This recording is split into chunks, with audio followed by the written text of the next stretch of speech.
요한계시록 2장으로 넘어갑니다. 요한계시록 2장 1절부터 7절에 있는 말씀.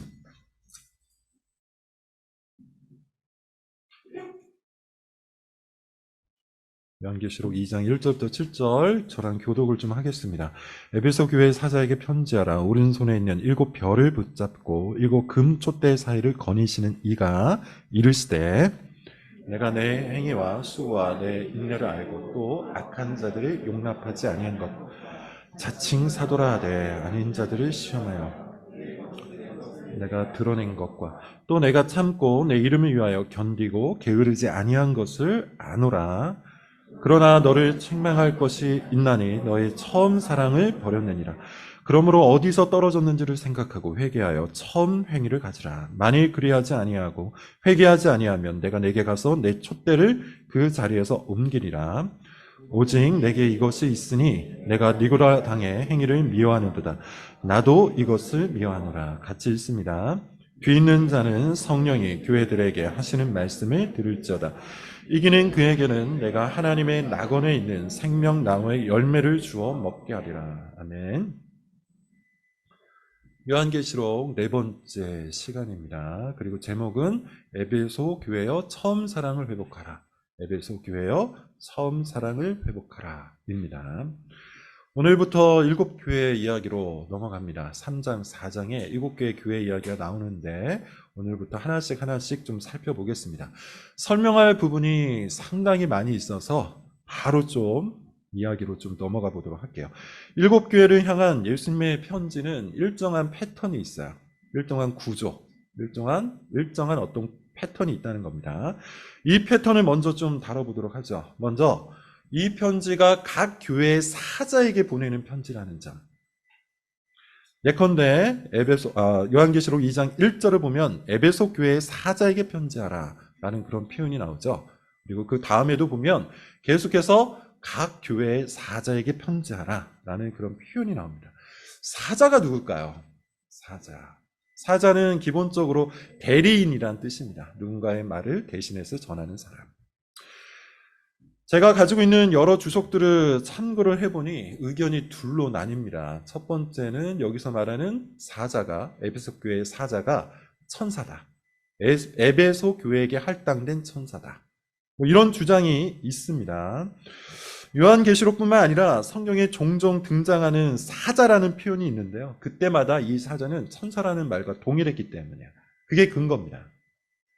창세기 같은 데도 보면 여호와의 사자로 표현하다가 또 다른 구절에서는 여호와의 천사라는 그런 말도 나오기 때문이죠. 자, 그런데 그렇게 되면 우리는 이상한 교리를 하나 갖게 됩니다. 각 교회마다 각 교회에 할당된 천사가 있다는 그런 식의 교리를 갖게 되는 거죠. 에베소 교회에 할당된 천사, 담장나무 교회에 할당된 천사. 그렇게 이상한 교리가 형성되는 겁니다. 실제로 천주교 그리고 세대주의 계열에서는 이런 구절들을 문자적으로 해석해서 각 사람에게 주어진 수호천사가 있다. 각 교회에게 주어진 수호천사가 있다. 이런 교리를 갖고 있어요. 굉장히 무리한 해석입니다. 특히 신약시대 곧 성령께서, 하나님의 영께서 각 사람 가운데 내주하시는 이 시대에는 수호천사가 사실상 별 의미가 없죠. 물론 수종드는 존재로 또 하나님의 일을 하는 존재로 천사는 분명히 존재합니다. 성경이 말하고 있기 때문에 존재해요. 그렇지만 각 사람, 각 교회에 할당된 천사가 있다라는 이 주장은 근거가 빈약하죠. 두 번째, 사자를 교회의 지도자, 다시 말하면 교회 목사나 장로로 해석하는 견해가 있습니다. 예수님께서 교회의 통치를 위임받은 목사 등에게 예수님이 직접 편지를 보냈다. 이렇게 이제 이야기를 하는 건데요. 이 역시도 성경적인 근거가 충실하지 않아요. 따라서 여기서 말하는 에베소 교회의 사자, 각 교회의 사자는 그저 예수님의 말씀을 받드는 존재, 예수님의 뜻을 따라 일하는 존재 정도로 정리하는 것이 맞겠습니다.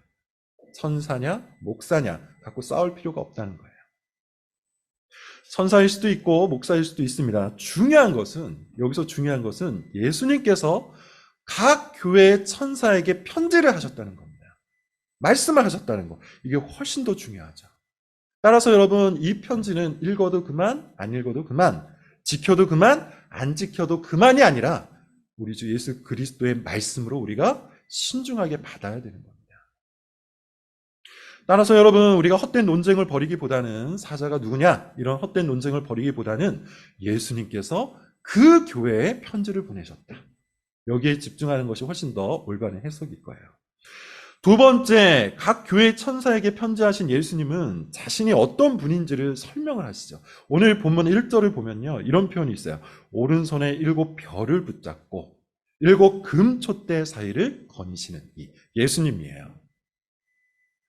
사실 우리는 지난주에 이미 이것이 뭘 말하는지 어느 정도 다 설명을 좀 드렸습니다. 다시 한번 좀 말씀을 드려볼게요. 예컨대 오른손, 왼손이 아니라 오른손, 뭘 뜻한다고 했죠? 권위를 상징한다고 했어요. 권위. 그리고 7 별은 이미 우리가 1장 20절에서 그 해석을 들었습니다. 뭡니까? 7 교회 사자예요. 자, 그렇다면 오른손에 7 별을 붙잡는다, 이게 뭘 뜻하는 거라고 그랬죠? 각 교회의 사자, 각 교회의 지도자, 그들을 권위로서 붙든다는 거예요. 쉽게 말하면 예수님께서 교회의 주권자가 되신다. 예수님께서 교회의 진정한 통치자가 되신다. 7 금촛대 사이를 거니신다. 이건 뭔 뜻일까요? 7 금촛대 이미 알고 있죠. 1장 20절에서 7 교회를 뜻한다고 우리가 이미 배웠습니다. 그 사이를 거니신다. 이게 뭔 뜻하는 걸까요? 그 사이를 거니신다. 이것은 7 교회와 예수님께서 특별한 교제를 행하신다는 것인데, 자, 이거는 우리가 성경 한 구절을 좀 찾아볼게요. 창세기 3장 8절입니다. 창세기 3장 8절.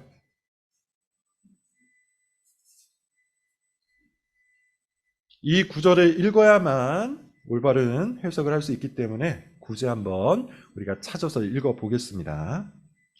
같이 한번 읽어볼게요. 시작. 그들이 그날 바람이 불 때 동산에 거니시는 여호와 하나님의 소리를 듣고 아담과 그의 아내가 여호와 하나님의 낯을 피하여 동산 나무 사이에 숨은지라. 자, 여기에도 거니신다는 표현이 나오죠. 거니신다. 이 거니신다라는 표현은 어떤 의미로서 사용이 되었냐면, 하나님께서 왕으로서, 창조주로서 백성이요 피조물인 사람과 교제한다는 표현이에요. 하나님께서 찾아오신 거예요. 왜 찾아오신 겁니까? 그들과 교제하려고 찾아오신 거예요. 근데 어떤 관계성으로 교제하십니까? 왕으로서, 창조주로서 교제를 하시는 겁니다. 따라서 여러분, 오늘의 본문 7 교회 사이를 거니신다라는 이 말도 예수 그리스도께서 교회와 관계를 맺기 위해 찾아오셨다는 표현인데, 교제를 하기 위해 찾아오셨다는 표현인데, 어떠한 교제입니까? 단순한 교제가 아니라 왕과 백성의 교제, 창조주와 피조물의 교제, 이걸 뜻하는 거예요. 따라서 여러분, 이 두 가지, 오른손에 7 별을 붙잡고 7 금촛대를 거니시는 이라는 말의 의미가 뭡니까? 교회의 통치자요, 교회의 주권자이신 예수님께서 교회와 교제하기 위해서 찾아오셨다, 이런 뜻이 있는 거예요. 자, 그러면 여러분, 이것이 당시 에베소 교회의 상황과 어떻게 연결이 갈까? 왜 하필 예수님께서는 에베소 교회에게 편지를 할 때 자기 자신을 그렇게 묘사하신 걸까요? 분명히 에베소 교회의 상황과 관련이 있는데, 이것도 좀 찾아볼 필요가 있습니다. 사도행전 19장 34절 35절이에요. 사도행전 19장 34절 35절.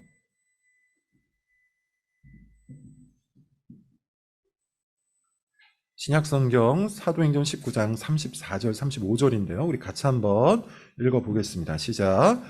그들은 그가 유대인인 줄 알고 다 한 소리를 외쳐 이르되 크다 에베소 사람의 아데미어 하기를 2시간이나 하더니 서기장이 무리를 진정시키고 이르되 에베소 사람들아, 에베소시가 큰 아데미와 제우스에게서 내려온 우상의 신전지기가 된 줄을 누가 알지 못하니. 사도행전 19장은 에베소 교회가 어떻게 개척이 되었고 또 에베소 교회에서 어떤 일이 벌어졌는지를 기록한 책이에요. 간단하게 요약하면 이렇습니다. 바울이 개척했죠. 바울이 에베소라는 도시에 가서 두란노 서원이라는 곳이 있었대요. 거기에서 계속 강론을 합니다.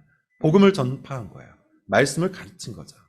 무려 2년 동안 강론을 했다고 하는데 성령이 역사해 주셔서 그곳에 믿는 자들이 생겼어요. 그리고 그들이 모였고 교회가 됐습니다. 그러는 중에 바울이 여러 말씀을 가르쳤는데요. 특별히 우상 문화를 저격을 했다고 해요. 이런 표현이 나오는데 사람의 손으로 만든 것은 신이 아니다. 사람의 손으로 만든 것은 신이 아니다. 근데 이 말 때문에 에베소 도시에 난리가 났습니다. 왜냐하면 이 에베소 도시에는 우상의 조각을 만들어서 먹고 살던 사람들이 굉장히 많았기 때문이에요. 그런데 교회를 다니는 사람들, 예수님을 믿는 사람들이 점점 늘어나고 바울이 계속해서 뭐라고 얘기하는 겁니까? 사람의 손으로 만든 것, 곧 우상은 신이 아니다.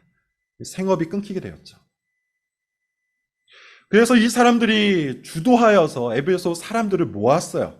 그리고 바울의 동료였던 가이오와 아리스타고라는 사람이 있는데 그들을 붙잡아서 연극장에, 극장에 감금을 합니다. 감금을 하고 2시간 동안 미친 사람처럼 이렇게 외쳤다고요. 34절. 에베소 사람의 아데미 신은 크다, 위대하다. 광기에 휩싸여서 그렇게 외친 겁니다. 그러자 누가 나섭니까? 서기장인데 그 도시의 관원, 공무원이라고 생각하시면 돼요. 그 도시의 관원이었던 서기장이 달랩니다. 에베소 사람들아, 에베소시가 위대하신 아데미와 제우스에게서 내려온 우상의 신전지가 된 줄 우리가 다 안다. 이렇게 말하면서 달래요. 여러분, 여기서 우리가 알 수 있는 것이 뭘까요? 이 에베소라는 도시가 우상으로 가득한 도시였다는 걸 알 수가 있죠. 특별히 아데미라는 신을 섬겼다. 제우스라는 신을 섬겼다.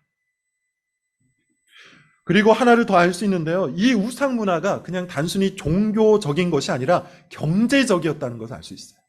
에베소라는 도시의 경제에 아주 밀착된 신전의 문화. 이게 에베소라는 도시 속에 있었던 문화였어요.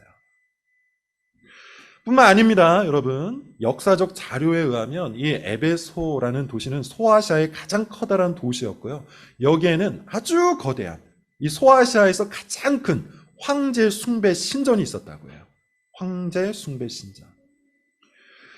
자, 이것은 요한계시록의 7교회를 이해하는데, 그리고 더 나아가 요한계시록을 이해하는데 아주 중요하기 때문에 제가 조금 설명을 하고 넘어가도록 하겠습니다.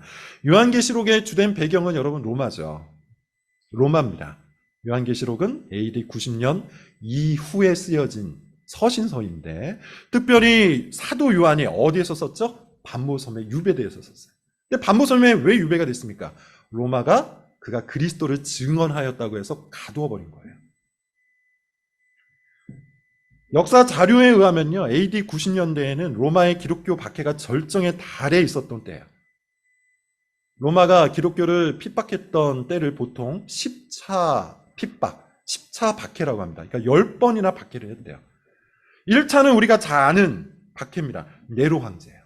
AD 64년, 65년 그쯤에 있었는데 네로 황제가 나타나서 1차로 기독교를 박해했죠. 그리고 2차가 바로 요한계시록의 배경입니다. 이때 로마 황제는 도미티안이라는 황제였는데 광기에 휩싸인 황제였어요. 아주 극렬한 핍박이 있었어요. 1차부터 10차 중에 가장 큰 핍박이 있었다라는 평가가 있을 정도예요. 왜 핍박을 했을까요? 그 주된 원인은 기독교 진리의 배타성 때문입니다. 예컨대 로마 사회는 꽤 관용적이라고 했습니다. 지난 시간에 말씀을 드렸어요. 굉장히 관용적인 사회였어요. 유럽, 아시아, 그리고 북아프리카에 이르는 엄청난 영토를 장악했던 로마가 그 나라를 효과적으로 다스리기 위해서 선택했던 정책이 관용 정책입니다. 로마인 이야기, 여러분들은 아실지 잘 모르겠는데 제가 대학생 때 굉장히 유행했던 책이고 저 역시도 읽었던 책이에요. 시오노 나나미라는 사람이 쓴 책인데 거기에서 그분이 딱 잘라 이렇게 얘기합니다. 로마인들의 성공 요인은 관용이었다. 관용이었다. 로마 사람들은 그 엄청난 영토를 다스리기 위해서 그들의 문화를 받아줬어요. 종교를 또 인정을 해줬습니다.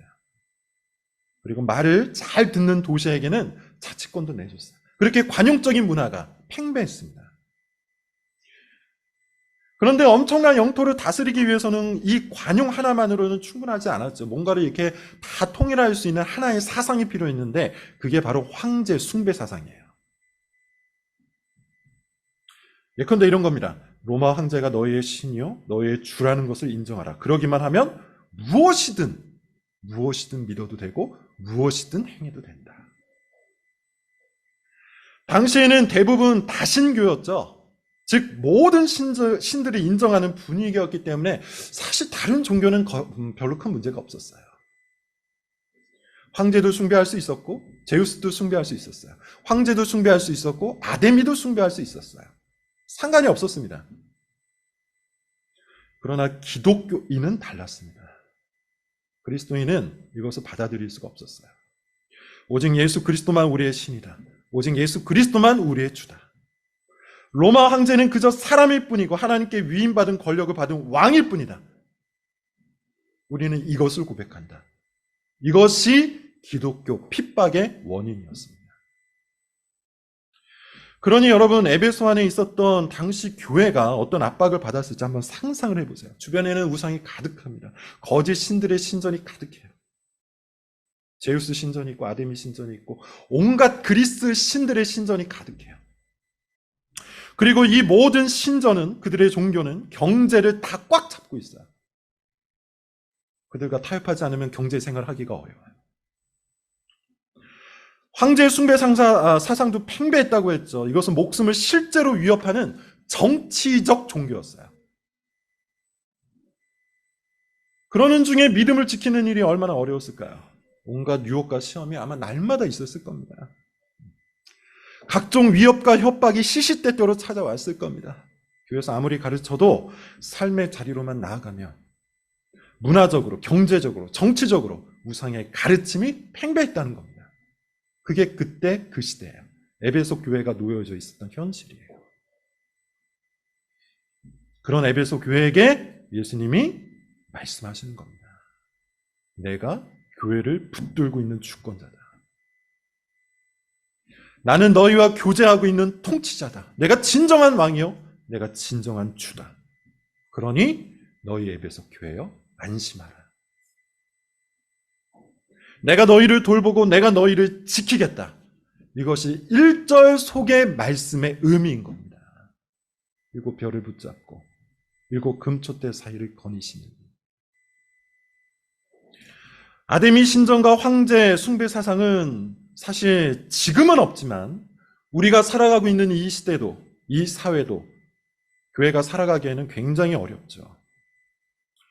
관용을 말하면서 기독교 진리의 배타성을 위협하는 시대입니다. 이렇게 이야기하죠. 유연하라. 더 유연하라. 더 넓어져라. 더 관용적이어라. 모든 종교는 결국 하나다. 이것만 받아들이면 너희 기독교도 얼마든지 우리 사회의 일원이 될 수 있다. 이런 사상이 문화 전반에 깔려 있는 겁니다. 또 경제와 손잡은 우상의 문화 얼마나 많습니까? 미신이나 무속을 말하는 게 아니에요. 경제적 가치가 진리의 가치를 뛰어넘은 것을 말하는 거예요. 그러다 보니 우리는 자기도 모르게 압박을 받고요. 그 압박이 우리의 신앙을 변질시키기도 하죠. 그런 우리에게, 그런 시대를 살아가고 있는 교회에게 예수님께서 말씀하시는 겁니다. 나는 교회를 붙들고 있는 진정한 주권자다. 내가 너희와 교제하는 진정한 통치자다. 내가 진정한 왕이요. 내가 진정한 주인이 너희 교회여 안심하라. 내가 너희를 돌보고 내가 너희를 지키겠다. 그렇게 예수님께서는 각 교회에 보내는 편지 앞에 자기를 소개하시는데 이 모든 소개는 그 교회의 상황과 맞닥뜨려 있는 겁니다. 이거를 이해하셔야 돼요. 자, 셋째. 오늘 본문 3절을 여러분 한번 보실까요? 끝부분에 보면 내가 아노라 라는 표현이 나오죠. 내가 아노라. 이 표현도 모든 교회에 다 들어가 있는 패턴이에요. 내가 아노라. 이 표현은 여러분 우리에게 두 가지를 주죠. 첫 번째는 위로와 두 번째는 두려움입니다. 위로와 두려움. 예수님은 교회의 모든 것을 다 아세요. 우리가 그리스도를 위해서 충성을 바친 것 예수님 다 아십니다. 우리가 끝까지 믿음을 지키는 것 예수님 다 아세요. 온갖 세상의 유혹과 시험 속에서 교회의 진리를 사수하고자 애를 쓰고 고난받고 핍박을 받는 것, 예수님 다 아신대요. 이것이 우리의 위로죠.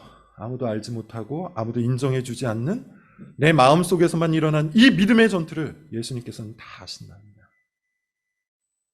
내 삶 속에서만 일어난 이 믿음의 싸움을 예수님은 다 아신답니다. 그러니 여러분, 우리는 다른 누군가가 아니라 오직 주님의 그 아심을 보고 끝까지 충성을 바쳐야 되는 것이죠.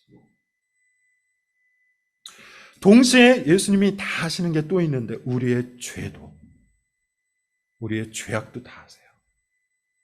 이기적인 동기로 신앙생활을 하는 것, 말씀으로 자기 행위를 적당히 포장하는 것, 사람들에게는 칭찬을 받지만 사실은 믿음이 없이 행한 이 모든 일들을 우리 주님께서는 아신답니다. 마치 1달란트 받은 종이 그 1달란트를 땅에 묻고 그냥 제 멋대로 산 것을 예수님께서 다 아시는 것처럼 우리의 죄에 대해서도 예수님은 다 아세요. 그러니 여러분, 우리는 항상 두렵고 떨림으로 우리의 믿음을 살펴야 하는 거죠. 예수님이 아신다는 이 말은 우리에게 위로도 주지만 또 우리에게 두려움도 주는 거예요. 자, 네 번째, 이 7교회를 말하고 있는 편지의 패턴, 네 번째는 이거예요. 예수님은 다 아신다고 말씀하시면서 두 가지를 보통 말씀하시는데 뭡니까? 칭찬과 책망이죠. 너희 에베소 교회요, 너희 사대 교회요 등등, 너희가 이것은 잘하였고 이것은 못하였다. 칭찬과 책망을. 그러므로 여러분, 이 글을 읽고 있는 우리는 어떻게 합니까? 예수님께서 칭찬하신 부분은 더욱 힘을 기울여서 잘해야 하고, 예수님께서 책망하신 그 부분은 귀를 기울여서 반드시 돌이켜야 되는 거죠.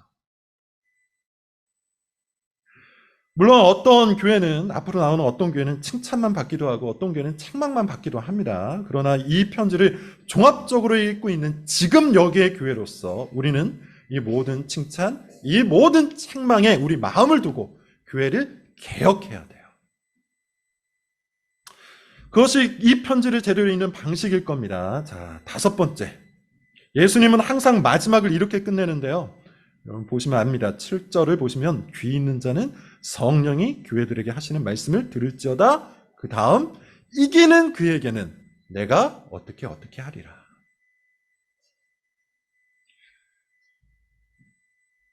이거는 해석이 여러분 많이 필요하지 않습니다. 그냥 그 말씀 그대로예요. 주님의 말씀을 들어야 돼요. 어떤 교회는 한 귀로 듣고 한 귀로 흘려버립니다. 그런 교회는 더 이상 교회라고 할 수 없을 거예요. 주님의 말씀을 제대로 듣지 않는 교회, 그런 교회를 어떻게 주님의 교회라고 할 수 있겠습니까? 참된 교회, 주님의 교회는 이 말씀을 듣습니다. 듣는다는 것은 그저 귀로 듣는다는 것이 아니고 성경 안에서 들음은 행위가 늘 포함되어 있는 거예요. 그래서 예수님은 이런 말씀을 하십니다. 이기는 그에게는 내가 무엇을 하리라. 무엇을 주리라.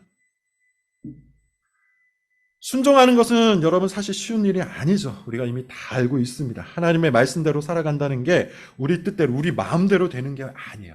그러나 우린 순종해야 돼요. 예수님의 말씀대로, 예수님의 말씀을 따라서 교회를 세우기 위해 힘써야 돼요. 이것이 이 땅에 있는 교회의 사명입니다. 그래서 지상에 있는 모든 교회는 전투하는 교회라고 하는 거예요. 싸우는 교회라고 하는 겁니다. 완전한 교회가 될 수는 없어요. 당연한 겁니다. 완벽한 교회는 이 땅에 존재하지 않습니다. 당연한 겁니다. 그러나 이 말이 그냥 흘러가는 대로 내버려둬도 된다는 뜻은 아니죠. 언젠가는 되겠거니 하면서 그냥 좋은 게 좋은 식으로 냅둬도 된다는 그런 말은 아닐 겁니다. 우리는 믿음의 선한 싸움을 싸워야 돼요.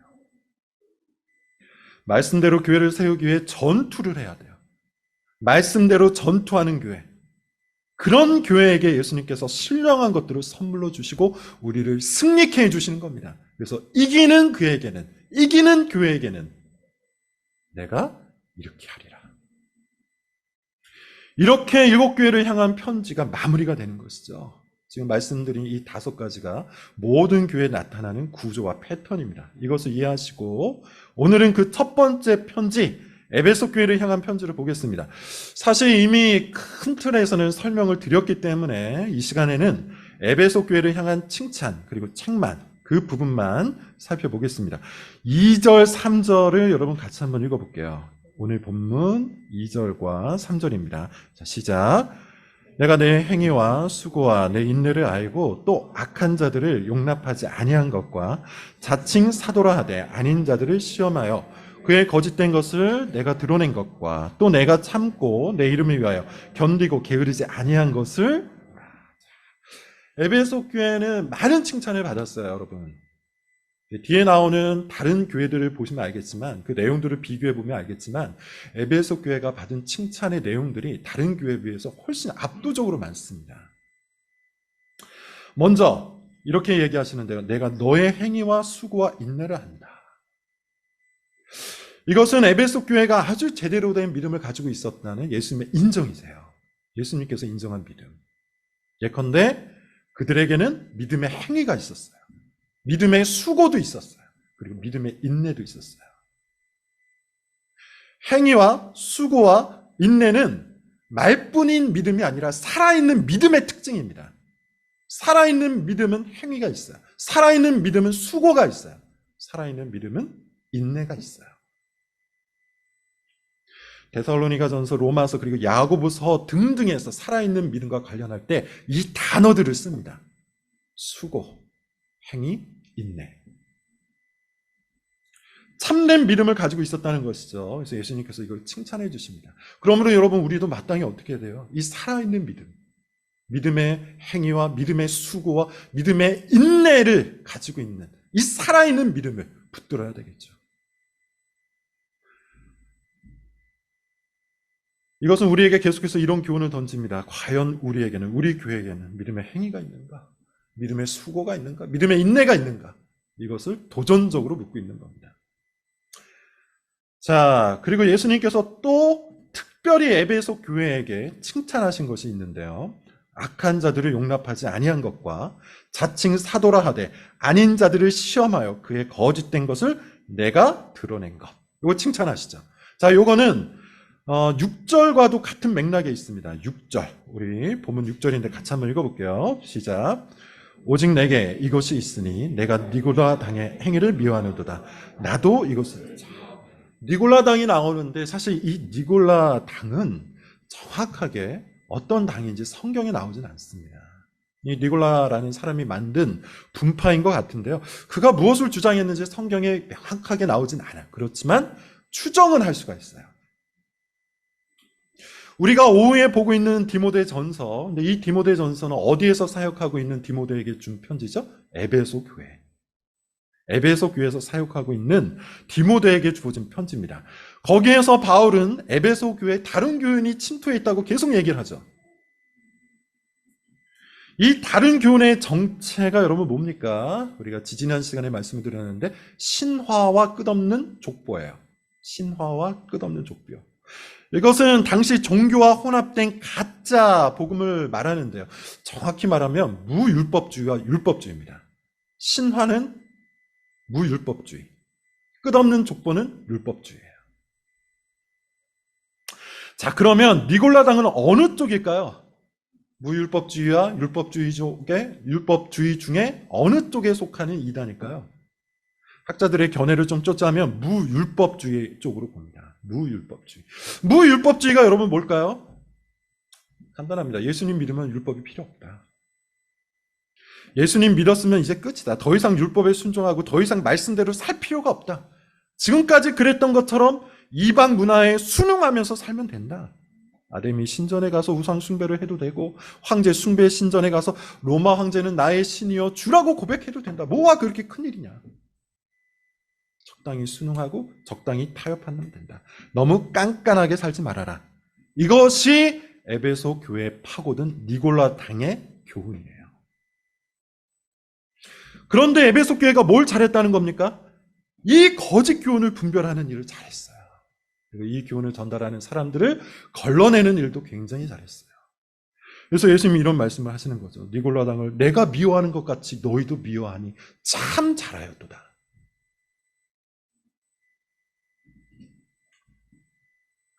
이것은 여러분 교회가 감당해야 되는 아주 중요한 사명 중에 하나입니다. 예수님의 칭찬을 우리가 붙들고 우리도 그렇게 해야 돼요.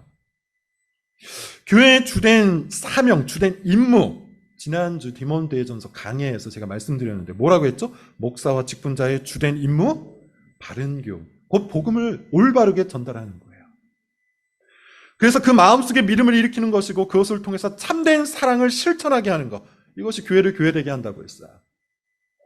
그러기 위해서 거짓 교훈을 분별할 필요가 있고 거짓 행위를 걸러낼 필요가 있다. 여러분, 이것은 교회의 정말 중요한 사명입니다. 아주 중요한 임무. 그냥 그렇게 게 좋다는 식으로 넘어가서는 안 돼요. 흘러가는 대로 두어서도 안 돼요. 그런 일이 되어서는 안 됩니다.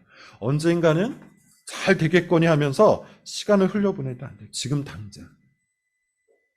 당장 이 시대와 문화 속에서 끊임없이 파고드는 이 거짓 교훈을 걸러내고 참된 복음, 참된 교훈을 가르치는 것, 그것을 지켜내는 것. 그것은 오늘 지금 여기에 교회가 다 해야 하는 주된 임무라는 것이죠. 따라서 여러분, 우리 교회도, 우리 모두도 지금 예수님께서 칭찬하신 그 일을 우리 교회의 사명으로, 나의 사명으로, 나의 임무로 알고 꼭 해낼 수 있기를 바랍니다. 자, 그런데 예수님께서는 에베소 교회를 향해서 칭찬만 하신 게 아니에요. 책망도 하세요. 4절 5절입니다. 4절 5절 같이 한번 읽어볼게요. 시작. 그러나 너를 책망할 것이 있나니 너의 처음 사랑을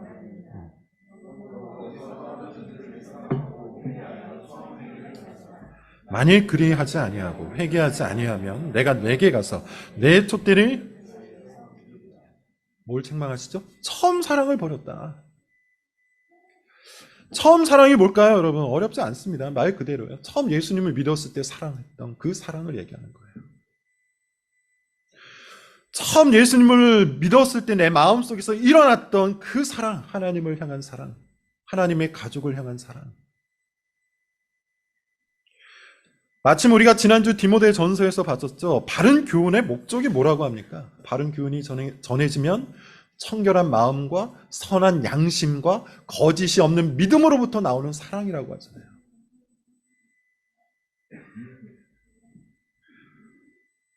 참된 교훈과 믿음과 사랑은 그런 의미에서 한 몸입니다. 물론 순서는 있죠. 지난주에 말씀드린 것처럼 교훈이 먼저 있고 그 교훈이 믿음을 일으키고 그 믿음으로부터 사랑이 나오는 겁니다. 순서는 있지만 한 몸이에요. 참된 교훈이 있다면 참된 믿음이 일어나는 것이고 참된 믿음이 있다면 사랑이 열매로 나오는 거예요. 그런데 에베소 교회는 이 사랑을 잃어버렸다고 합니다. 처음 사랑을 강조하고 있는데 이것은 그들이 예수님의 복음을 듣고 그것으로 인해 생겨난 예수님을 향한 첫 사랑을 의미하는 거예요. 바울을 기억해 보세요. 바울이 예수님을 믿고 얼마나 열정적으로 예수님을 사랑했습니까? 예루살렘 교회를 여러분 한번 생각을 해보세요. 처음 예수님을 믿고 또 얼마나 뜨겁게 예수님과 그의 가족들을 사랑했습니까? 우리가 진리를 바르게 알고 진리를 지키고 진리를 보존하고자 하는 그 이유는 그 진리, 그 교리 자체 때문이 아니죠. 그 진리가 가리키고 있는 분, 그 교리가 말씀하고 있는 분, 바로 예수 그리스도 때문이에요. 여러분, 이게 무슨 말일까요? 우리는 지금 예수님을 볼 수 있나요? 우리가 지금 예수님을 만날 수 있나요? 우리가 지금 예수님을 만질 수가 있나요? 우리는 그런 시대에 살고 있지 않습니다. 그렇다면 우리는 어떻게 예수님을 보고 어떻게 예수님을 만날 수 있습니까? 진리의 문장을 통해서 예수님을 볼 수 있어요. 진리의 문장을 통해서, 즉 교리를 통해서 예수님을 알고 예수님을 보고 예수님을 만나는 겁니다. 그래서 우리는 예수님을 더 정확하고 더 분명하고 더 확실하게 만나기 위해 정확한 진리를 추구하는 거예요. 이 진리의 문장이 바뀌면, 이 진리의 문장이 변질이 되면 우리가 만나는 예수님이 거짓 예수님이 될 수 있기 때문이에요. 그래서 우리는 거짓 교훈, 다른 교훈을 걸러내고 오직 참된 교훈을 추구하는 겁니다. 오늘날 진리의 문장을 거치지 않고 예수님을 만날 수 있는 방법은 없습니다. 단언컨대 없습니다. 이것을 부정하는 사람이 바로 이단이에요. 진리의 문장을 거치지 않고 나는 예수님을 만났다. 꿈속에서 만난 예수님, 그분이 진짜 예수님입니다. 이런 게 바로 이단입니다. 근데 여러분 문제는 어디에 있습니까? 종종 이 진리의 문장과 예수님의 관계를 잊어버리는 것에 문제가 있는 거죠. 우리는 진리의 문장을 통해 예수님을 목격하고 진리의 문장을 통해 예수님을 만납니다. 진리의 문장을 통해서 나를 위해 십자가에서 죽으신 예수님을 알고 그분을 뜨겁게 사랑합니다. 진리의 문장을 통해 나를 붙드시고 인도하시는 예수님을 알고 그분을 마음을 다해서 사랑합니다. 이것이 올바른 신앙이에요. 그러나 때때로 진리의 문장 그 자체가 목적이 되는 경우가 있죠. 그 문장을 통해, 그 교리를 통해 예수님을 보고 예수님을 사랑하기보다는 문장 자체에 얽매여 있는 거예요. 그런 신앙은 죽은 신앙입니다. 진리의 문장을 통해 예수님을 만나지 못하고 그저 그 문장에만 붙들려 있는 그런 신앙이 바른 진리를 소유한 채 죽어가는 가짜 신앙인 거예요. 이 관계는요, 마치 달을 가리키고 있는 손가락과 같죠? 손가락이 달을 가리키고 있다면 여러분 우리는 달을 바라봐야 합니까? 손가락을 바라봐야 합니까? 손가락을 통해서 손가락이 가리키고 있는 달을 보는 것이 마땅한 것이죠. 달은 예수님이에요. 그리고 그것을 가리키고 있는 것이 바로 진리의 문장입니다. 그러므로 여러분 우리는 진리의 문장을 통해 진리의 문장이 가리키고 있는 예수님을 봐야 돼요. 예수님이 지금 그 말씀을 하고 계시는 겁니다. 너 에베소 교회요. 너희가 거짓 교훈을 허락하지 않은 것 참 잘하였다. 그러나 그 참된 교훈을 통해서 나에게는 나아오지 않는구나. 나를 향한 사랑이 식어버렸구나. 이게 예수님의 책망인 겁니다. 우리는 잊지 말아야 합니다. 바른 교훈의 목적은 사랑이에요. 그 사랑은 1차적으로 예수님을 향한 사랑입니다. 당연하죠. 복음이 가리키고 있는 것이, 바른 교훈이 가리키고 있는 것이 바로 예수 그리스도이기 때문이에요. 그러므로 우리 안에 예수님을 향한 사랑이 있는지를 확인해야 합니다. 아무리 서로를 사랑한다 해도, 아무리 부부끼리 사랑한다 해도, 아무리 부모 자녀끼리 사랑한다 해도 내 안에 있는 예수 그리스도를 향한 사랑이 없다면 이 사랑은 자연적인 사랑에 불과해요. 복음적인 사랑이 아니에요. 참된 사랑은 오직 예수님을 향한 사랑에서 나옵니다. 처음 사랑을 회복하라는 이 말씀은 교회의 생명과 관련이 있죠. 5절 어디서 떨어졌는지를 생각하고 회개하여 처음 행위를 가지라. 만일 그리하지 아니하면, 회개하지 아니하면 내가 내게 가서 촛대를 옮기리라. 무슨 말입니까? 어디에서 이 사랑을 잃어버렸는지 생각하고 회개하고 처음으로 돌아가서 그 사랑을 회복하라. 촛대를 옮긴다는 표현은 불을 끈다는 겁니다. 그 교회의 생명력이 사라진다는 거예요. 아무리 참된 교훈을 소화한다 할지라도, 아무리 올바른 진리의 문장을 알고 있다 할지라도 그 교훈과 문장이 가리키고 있는 우리 주 예수 그리스도를 향한 첫사랑, 그분을 향한 뜨거운 사랑, 그 열정이 없다면 교회의 생명력이 사라져버린다는 겁니다. 그러므로 여러분 오늘 이 말씀에서 우리는 두 가지를 받아야 되죠. 첫 번째, 예수님이 칭찬하신 그것, 참된 교훈을 지켜내는 것. 그러나 거기에서 멈추면 되지 않고요. 두 번째, 그 가르침을 통해 받은 교훈으로 예수 그리스도를 보는 겁니다. 그리스도를 만나는 겁니다. 그리스도를 붙들고 그리스도를 사랑하는 겁니다. 처음 사랑, 그 처음 사랑을 회복하고 그 사랑을 또한 그리스도의 몸 안에 흐르게 하는 것. 비록 그것에 많은 걸림돌과 방해물이 있다 할지라도 우리는 이 싸움에서 승리해야 돼요. 이기는 그에게는 우리 주님께서 생명나무의 열매를 주시기 때문이죠. 우리 교회가 그런 교회가 될 수 있기를 기도합니다. 기도하겠습니다.